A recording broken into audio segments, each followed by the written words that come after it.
Hello everyone, and now I'm going to talk about Resident Evil Code Veronica X. There wasn't an original one that was released on the Sega Dreamcast, but the one I played was Code Veronica X, and this one had some extended stuff to it, some extended cutscenes. There were a couple of other differences to it too, although I'm not familiar with all of them exactly, but generally it was the same game. It's just it had some added cutscenes which made the game even better. And it actually alluded to certain things happening that thankfully did not really come to happen later on. So this game is also the last one to feature Claire as the main protagonist. You play as her for the majority of the game, and then you play as Chris, pictured here.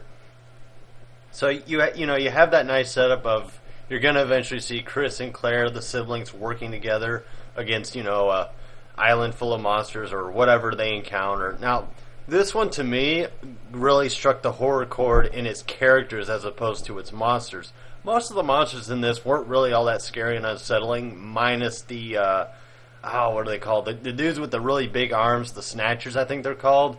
Those things were kind of, those things really got to you. Hunters also make a presence in this game, and yes, they can scare the shit out of you because they just sometimes pop up out of nowhere. But I'm going to say that the characters in this game are what really drove the horror aspect just because of how they were, and that would be Alfred and Alexia. Now, minus his goofy as all hell will get laugh, Alfred is one sinister and creepy as all hell will get guy.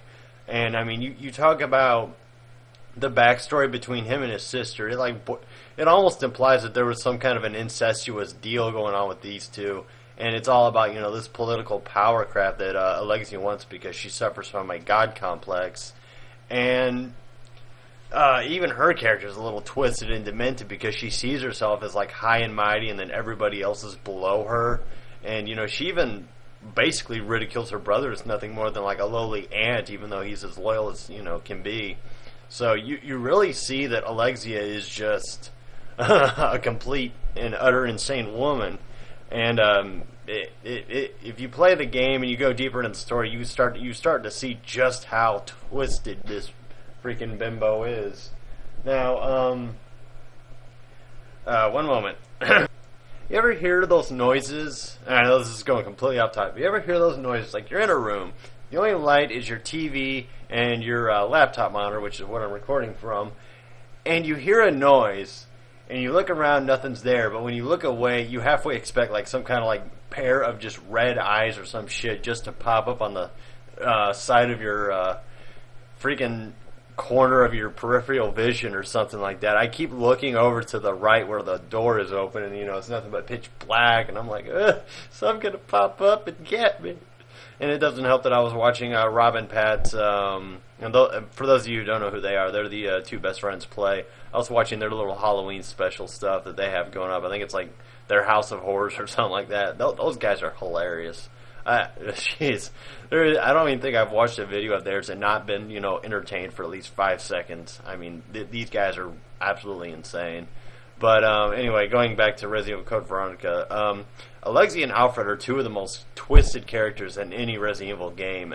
They are two of my favorite villains, actually, alongside Chief Irons and Sadler, because I like villains that are just completely crazy and have no sense of rationality, while at the same time believing they are right in what they're doing.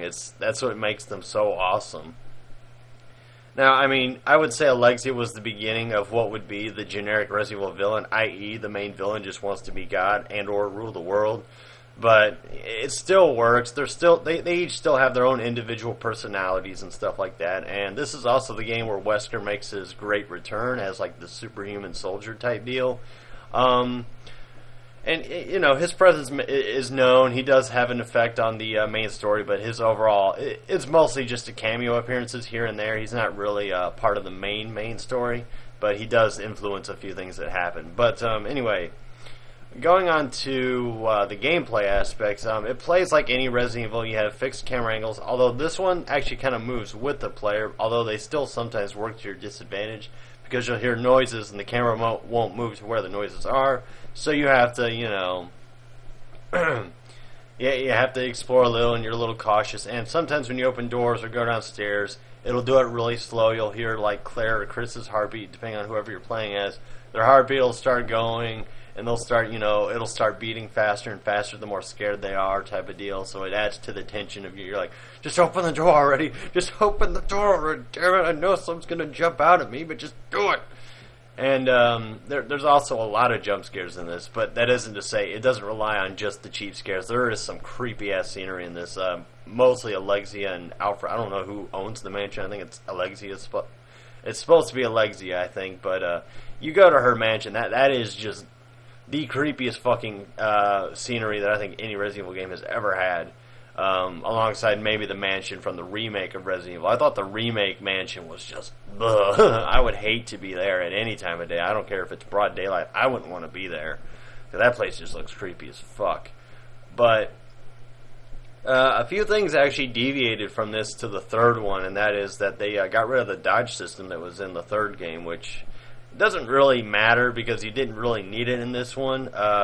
There's also the fact that you can't use the stairs to your advantage anymore. I think actually Resident Evil 3 was the first one to actually do away with that, to where you couldn't stand at the end of a stairwell and then let the zombies kind of crowd around the other end and just take them out, and they won't be able to get to you because zombies can't use stairs.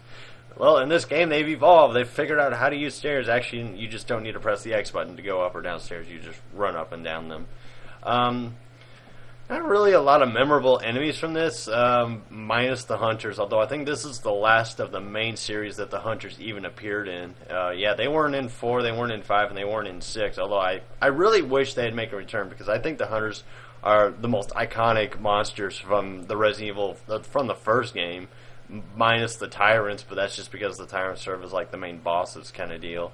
But I think Hunters, in terms of the general enemies, they were the scariest. I think they were the ones that terrified players the most, minus maybe the zombies. But even the zombies felt like heaven compared to those Hunters, because those Hunters were everywhere. And, you got unlucky. One of them is at least guaranteed to get a good combo on you if you even make the slightest mistake. But this game does a lot well. It's a good, long game. It plays out, I think, about as long as Resident Evil 3. So it keeps you occupied, and there's some extra stuff to do in it. So it's not like you beat the game. That's the end of it. There is one character, though, that I would like to discuss and just give some personal time to. And that's, if the thing wants to even move, that's this guy here, a.k.a. Steve. Stevie boy, what to say about you? You are probably the second or third, actually no, you are easily the second most annoying character ever introduced into Resident Evil. Thank God we will never see you again, because your happy ass got freaking killed. Actually, you died in an epic way, because it was like, you saved Claire, but you died in the process. So you did two amazing things at once. Therefore, in death, you redeemed yourself. So points to you for that. If only we could have had Ashley do that, but then we wouldn't have Resident Evil 4. Huh. But, yeah, this guy actually, if I'm being perfectly honest with you, I think his character was fine. I think his purpose was fine. He had a good and honest purpose in this game. It was his voiceover that just killed it for me. His voiceover was terrible. I don't know what Capcom was thinking when they had this guy voiced over. They needed somebody that didn't sound like a whiny, emo-ass bitch. I'm sorry, if the dialogue was different, I guarantee you everybody's opinion about this guy would be so much different. But it is what it is. This guy does have an annoying voiceover, and from what I understand in the Dark Side Chronicles, his VO is actually improved, so he actually sounds likable, and he's not that whiny-ass, teenager that he is in this game. And if you've seen Necroscope's Let's Plays, he almost gets off on making fun of this dude, and I don't blame him. I think this guy's voiceover is just irritating. It's like nails on the chalkboard annoying. It's exactly like Ashley Graham, except Ashley Graham at least doesn't bitch every 5 seconds. She just sounds annoying. This guy, he is the epitome of annoying, so... but that being said, I say he redeems himself as opposed to Ashley, because at least he can use a fucking gun. He can use a gun, okay, good enough. That's something that Ashley can't do. He can kill a zombie, she can't. All she can do is cower and run and hide behind Leon and get in the way of shots and get herself killed, and it cost me, 2 hours worth of gameplay, because I didn't save until X amount of time ago. But, yeah, I pretty much gave it away, but honestly, if you haven't played this game by now, well, I'm sorry, but yes, he does die, and this one also suffers from the Ada Leon syndrome, i.e., they fall in love after meeting for like a whopping 2 hours. Although I'll give them the benefit of the doubt and say that they probably knew each other for half a day, but still, I mean, they say the forbidden words, and I say the forbidden words are "I love you" or "I care deeply about you" or something like that. No, you can say you're starting to have feelings for him, or you can imply it very subtly. And you could like have Steve say, "Yeah, I'm sorry, I won't be able to get out here with you. Probably would have had fun together," or something like that. Just not really saying it outright, but just implying that, hey, maybe it could have happened. If we got to know each other longer, that would have made it a lot more realistic, a lot more appreciable, and a lot more dramatic in the sense that because it would make the gamer and the person watching it believe it more if it sounds somewhat realistic. It doesn't have to be fucking picture perfect. It just needs to be not as highly exaggerated and rushed and unbelievable as this was. But, because of that, Steve's character just kind of goes off on like a little nosedive south, even though he did redeem himself twice at the same time by saving Claire and then dying. So, I mean, that's pretty much Resident Evil Code Veronica in a nutshell. It's a great game. It plays well. It is argued by some as one of the more difficult Resident Evil games, and that's because of the beginning, because you actually don't start off with a gun. So it's like Chris's scenario in Resident Evil Director's Cut, or the original. But, hey, yeah, that's been Resident Evil Code Veronica X. Have you played it? Do you want to play it? Excuse me. Yeah, like Resident Evil 3, I actually made that review before I made this one, and I kind of like, wait, I skipped over Code Veronica, crap, so went back and made this one. But, yeah, you can go on Amazon. This game's cheap. You can find the Sega Dreamcast one. You can find this one. They're both going for like under $20, used and new. I think $14.99 is the amount that I got mine for, and I have yet to play it actually since I bought it, because I was thinking I was going to do a Let's Play and just emulate it on my laptop. Unfortunately, that didn't happen because this laptop is terrible at emulation. I can't wait to get a new PC. I really can't, because then I'll be emulating up the ass, and I'll be shooting the shit up in HD and whatnot. Oh, if I can. Otherwise, I'll settle for 480p. But anyway, folks, that's been Resident Evil Code Veronica X. I've been Luca Blight, and I will see you all soon.